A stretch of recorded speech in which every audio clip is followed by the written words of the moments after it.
you never use the urinal next to someone close to that person. You always give them space. You don't know what's going to happen around you. If there's a threat, directed at you or around you, or something's popping off, you have to be really aware of it. I remember real quickly, an individual came up behind him and zapped him, and opened him up pretty wildly.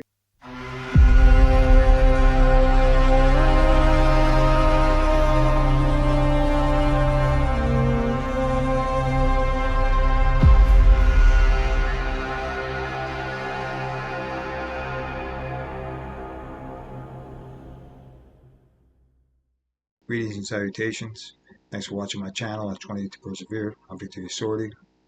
At the end of this video, please press that like button, subscribe if you haven't already, and share this video among the many others I have made available on my channel.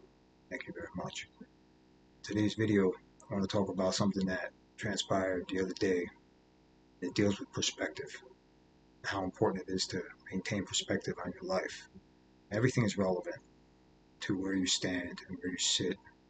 I have reiterated that quite often throughout my videos because it is very pertinent to everybody's walk of life, no matter what their journey is and how it unfolds.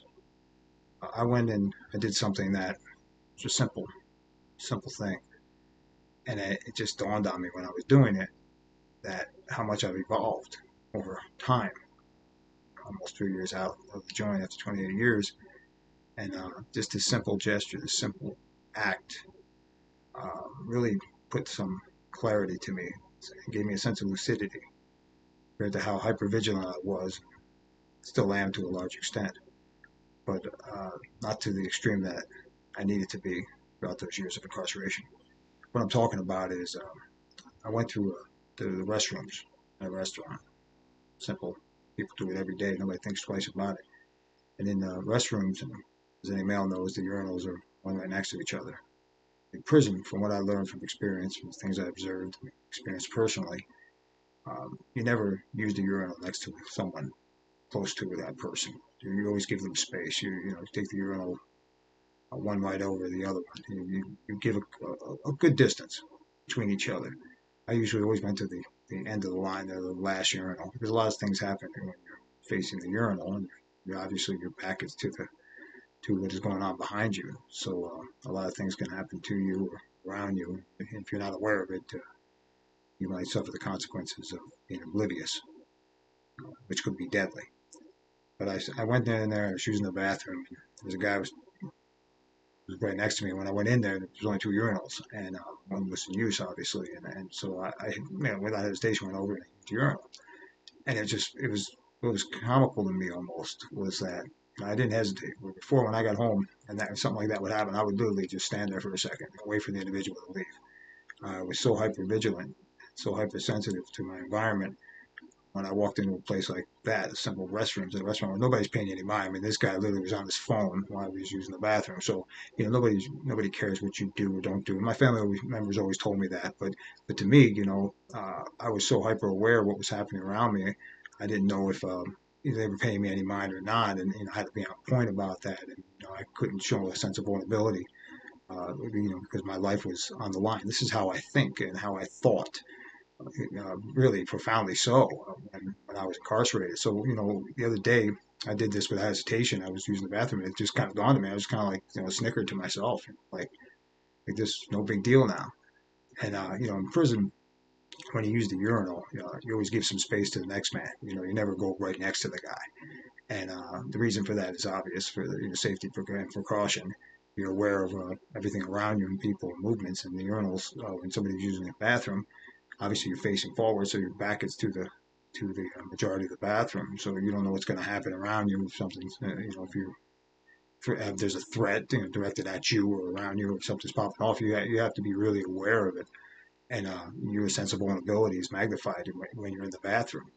Some of them are vulnerable states when we're using the bathroom, so it's like that's how it was in prison. I've seen a lot of things happen in the bathroom area.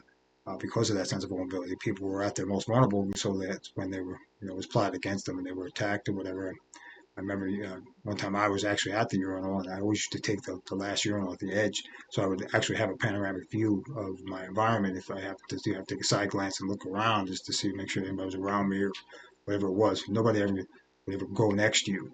But I remember one time a guy was there using a urinal and he was oblivious, just handling his business, which is human nature and civility to do. But in the world we lived in now, this wasn't civilization. He was vulnerable. I remember real quickly, an individual came up behind him and zapped him, zipped him real hard. They cut him from here to cheek to ear and opened him up pretty wildly. It's obviously he was bleeding profusely and his face was wide open. And I remember seeing that. I was like 20, 21 at the time. Wasn't really aware of that. So, what was around me and how it would unfold. I remember seeing that, and that really put perspective on my life at that particular moment. And, many, many, many, many years later, here I am now, spending my life a free man and almost 3 years out from incarceration. Just a simple gesture of using the bathroom, just having that sense of evolution. That wow, you're not everything's not a threat around you now. It really puts perspective on your life and your sense of hypervigilance. This type of perspective is very liberating to me now. Back in the day, my nerves were fried. I mean, I'm so afraid because you're constantly on edge. You're constantly on point. Just the simple act of using the bathroom, you had to be super, super vigilant to everything around you. I mean, your eyes are wide at all times. I mean, you're afraid to blink at times because of what might transpire within the darkness of that split second that you took the time to blink, per se. But it's this perspective that I have now. I sit back sometimes and I just wonder, what is my better nature to have done the things that I have done to survive in the prison system, things I bore witness to, what I was and am as a man, to be the man I need to be every day, understanding my perspective on my life and how I needed to evolve over time, and how what I went through in the prison system, how that could have stunted my growth and could have really skewered my thinking and my rationalization, the way I conceptualize my life and people around me, how that could have took a very dark turn. You realize something quickly in prison, and I spoke about it briefly in previous videos, the anger that you have inside you. During my early incarceration, I was obviously a child of mind and body, but my brain quickly adapted to the ebbs and flow of everyday life in prison. And one of the most profoundly affecting aspect of your brain, I say profoundly because it's altering. It alters every aspect of your life and your frame of mind, your psychology, your emotional and spiritual base is your ability to really understand right from wrong, in the sense that the prison system, what is wrong is right, and how you move is mainly predicated on what it's going to take to survive the day, and your ability or willingness to do things that the vast majority of the public would just look down upon or just be wide-eyed in fear, trying to understand and rationalize, conceptualize to them what it is that you needed to do to survive that moment. I saw a lot of things that a lot of guys did, um, that, if they were caught, they would never get out of prison, obviously. And, you hold it down and you think about it, you think to yourself, when you're put in a position that they might be put in, would you do the same? And, I knew at that time of my life, without a doubt, I would, because I wasn't afraid to die, and I wasn't really afraid to get out of prison. There was a point that I believed that I was never going to get out, so I kind of was hunkered down in that thinking. That's how I had to move every day, and that was the projection that was. I made sure that everybody knew me well, because I lived with reckless abandon. I was fearless, but I wasn't stupid.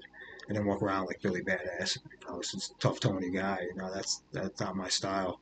I was going to get the respect that I needed to get to survive the day, and I was going to make sure that I wasn't talked down to or treated like some sort of piece of garbage, because I knew that respect was paramount in prison. If you don't have it, you ain't going to survive.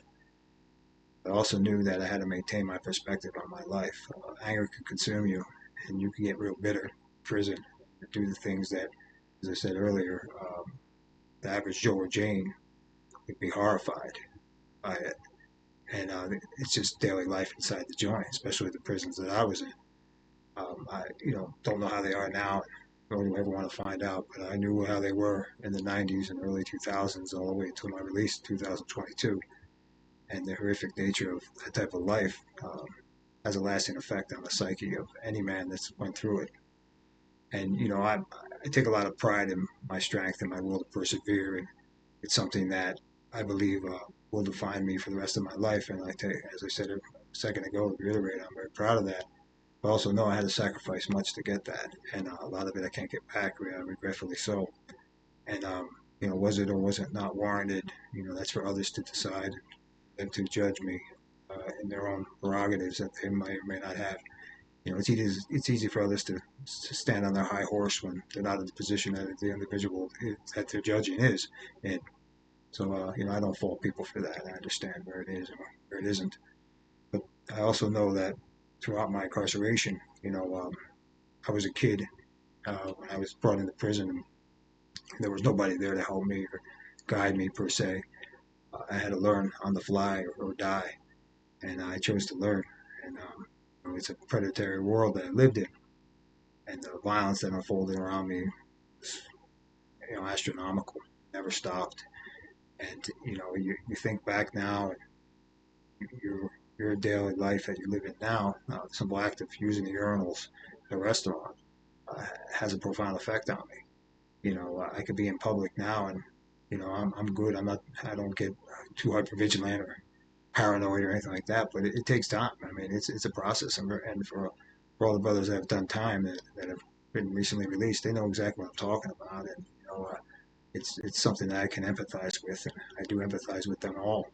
I understand that, and men have to do what they have to do inside, and I don't judge them for it, because I get what it takes to survive that world and to be the man you need to be, to tap into the reserves of strength that you need, whatever it is you give power to, but also sometimes physically you have to do things. You have to engage in altercations, uh, maybe violently. You have to be violent when time calls for it.